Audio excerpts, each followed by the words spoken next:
This really is the beginning of a new era, and I think beginning is an important part of that sentence. This is the first time I think that, in a long time that Bungie has stood kind of on its own.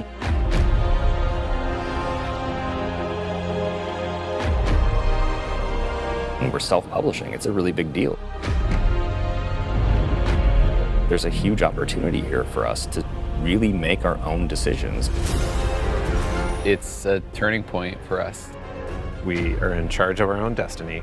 It's empowering and terrifying at the same time. There are only two groups who are going to decide what happens to Destiny next: Bungie and the players who play Destiny.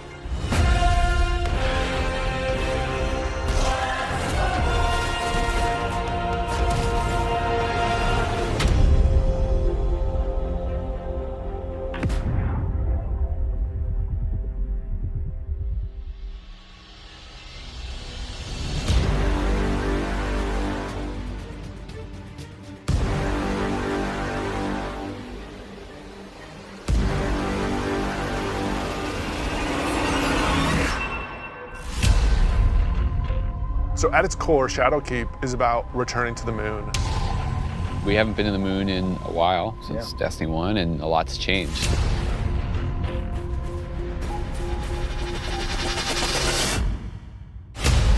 When you go back, it isn't exactly what you thought it was. There's like huge cracks ripped into it.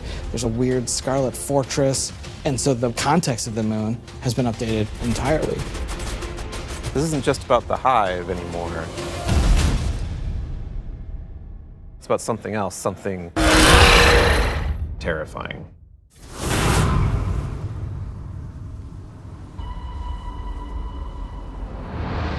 The moon this time around is something really scary that is playing on your fear in a way that hasn't happened before. Before it was, oh, it's a big giant thing and it's scary, but now there's actual some psychological elements to that. How long has it sat in silence, watching us? Much too long. Having Eris Morn come back instantly signals to players the tone shift and change. There's an undertone of threatening and psychological horror. You're all insufferable! We want to tap into what makes Guardians afraid. What are their worst fears? Shadowkeep refers to the things that Eris unleashed on the solar system. Nightmares are manifestations of a Guardian's past. What if the villains that you thought were well into the ground actually weren't, and they were being resurrected by the darkness? Eris is trying to figure out how she unleashed this kind of madness, and so she needs your help.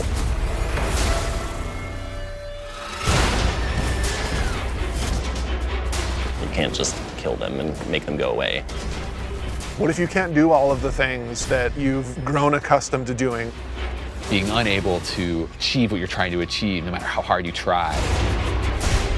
Players, they think we can deal with this. We killed Crota, we killed orcs. No big deal, right? Well, you're gonna get there and you discover it's a bigger deal than you even thought it could be. The darkness is actually a lot closer than you realized. Now you know my suffering.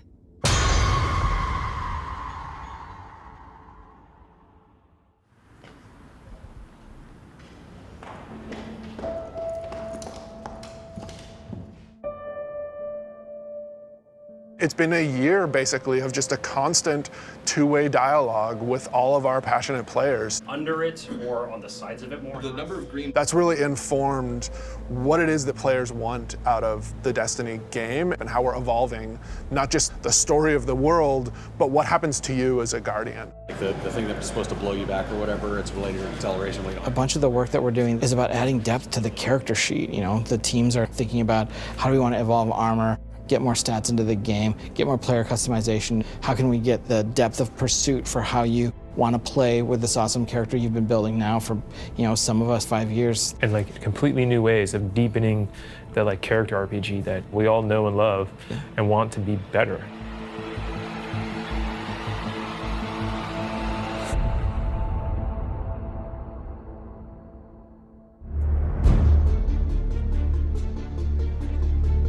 In Shadowkeep, we are fundamentally evolving the systems and moving the world forward. You want to bring some of that sci-fi element back to it, where it's like some like panels or exactly. something. We've been dancing this line between like, are we RPG enough? Are we not RPG enough?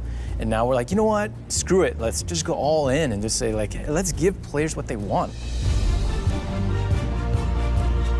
Allow them to kind of like customize the players and their habits and their game modes and all that stuff as much as they want to.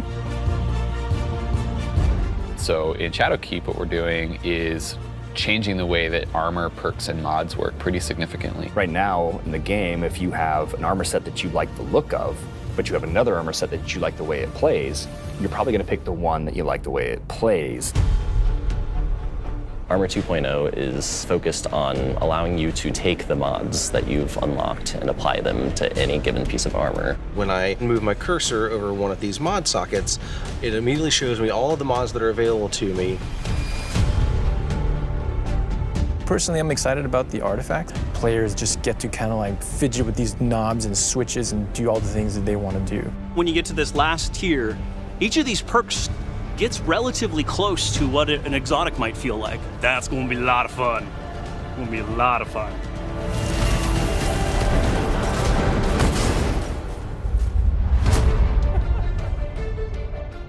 Finishing moves are a new thing for Shadowkeep. What's your favorite? I mean, there's some crazy ones. For the hunter, this awesome flourish where he actually does like spin in front of him, has two knives, and then just hits. I was like, what the heck? Like, what game is this? Yeah, Titan finisher. He jumps in the air, pulls back, looks at his fist, and it's kind of like the dunk. There's so many different ways to dunk. You can behind the back, 360, cartwheel, whatever.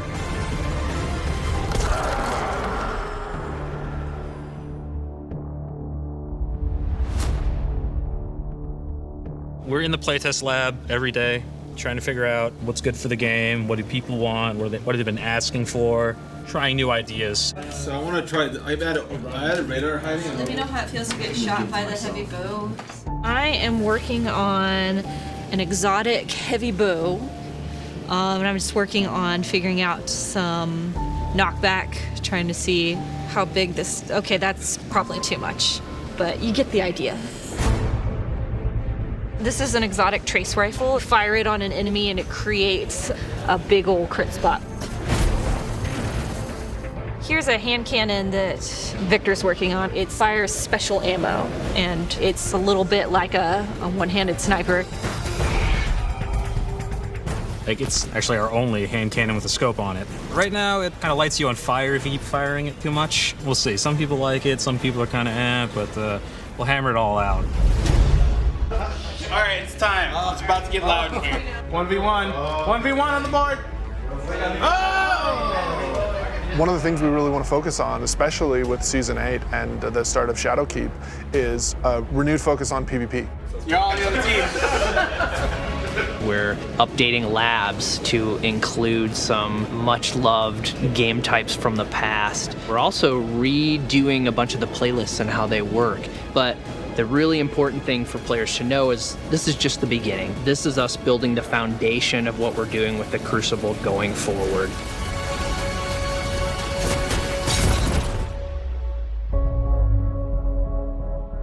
Previously, you would have a 20, 40, 60-hour climb before you could do what's considered in-game content. And now you can pretty much do that immediately. We want you to feel like you are in the end game from the moment you step on the planet. Leveling up your Guardian and becoming more powerful, overcoming dungeons, overcoming raids. For the raid, we had multiple destinations that we were considering, and Black Garden was like immediately top of the list. And everyone was like, yes, and I was like, yes, that's the one I wanted.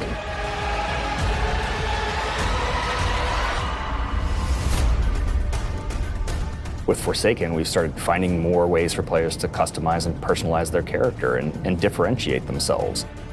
Shadowkeep's going to push even further in that direction. The word, which is really guiding us in a bunch of ways, is depth. It's about experiential depth. When we look at how we're thinking about the next 3-5 years, it's really important to us. It's cool to have a game that you can invest in with your friends, tweak your monster killing machine and make it 2% better every weekend, doing different things and figuring out how to craft this perfect build that you feel like is your own. Like, that is cool. There's nothing nerdy about it. We're like happy to own that. We're gonna stand on that corner.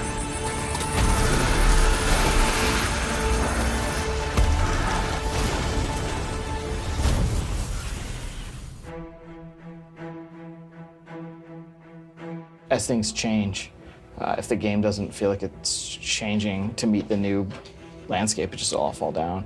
You know, part of our DNA is finding different ways to bring people together.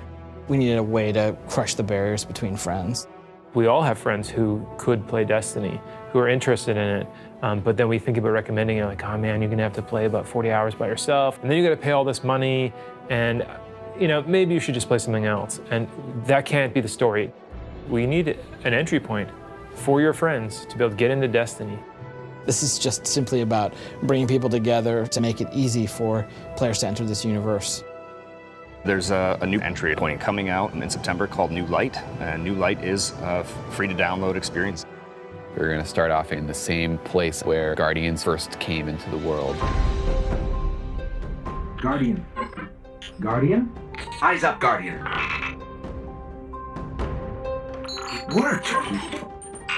You're alive. You started in the Cosmodrome. You're going back. Going back. Yeah, blast from the past. Okay, it's not going to break orbit, but it just might get us to the city. It's as easy as come in, make a character, play the amazing introduction to the game, and then land in the tower. And then we'll set them loose to open up the world as they see fit. And have sort of an array of potential in front of you. You can just start playing the game and get into some of the same activities that your friends might be playing. The campaigns from D to Year One, the Red War, Curse of Osiris, Warmind. Every world we have will be available for them to explore and to free roam and to do bounties on. Every cooperative strike, whether they're playing with friends or matchmaking, every competitive multiplayer map. The D2 Year One raids like Leviathan. Full access to Gambit, the hybrid mode that we have. All these things are available to them for nothing.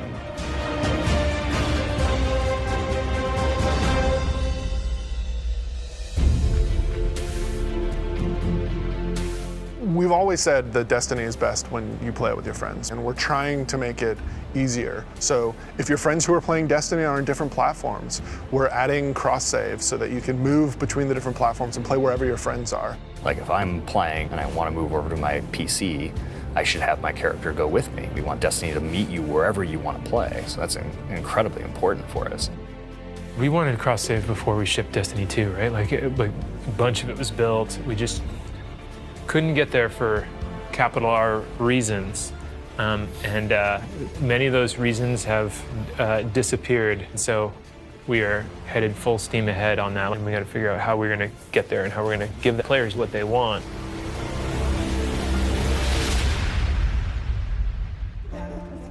As culture as we can get. Thanks, buddy. Our original vision for Destiny was a world that would evolve and change. We're leaning really hard into that because we believe that's where the future of Destiny is. The long horizon for Destiny is to become an evolving world. You know, you're gonna tune in to see what's gonna happen next. We can completely build Destiny in the vision that we want it to be in. A vision that isn't dictated by a commercial model or a business plan, but our creative vision and what we want to do for our players and what they want us to do with Destiny. We feel like our work isn't done. We have a series of missions that we need to finish before I think we have Destiny in the place that it needs to be, and we're back to, I guess, finish the fight, so to speak.